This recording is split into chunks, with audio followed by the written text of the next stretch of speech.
Today you will be playing a game called Snap with a partner. Each partner will get 6 cards. Make sure you shuffle them and place them face down in front of you.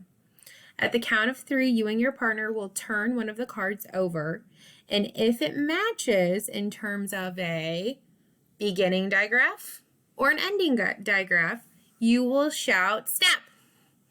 Then you have to explain why it is a true snap. So, for example, I have 2 cards here. Let's say my partner puts down the word digraph and I put down the word autograph. Is that a snap? Yes, it is, because they both have the same ending digraph of PH.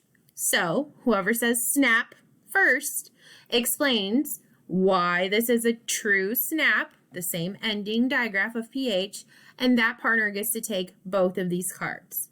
Now, let's say this partner did not put down digraph. They put down phone. Would that be a true snap?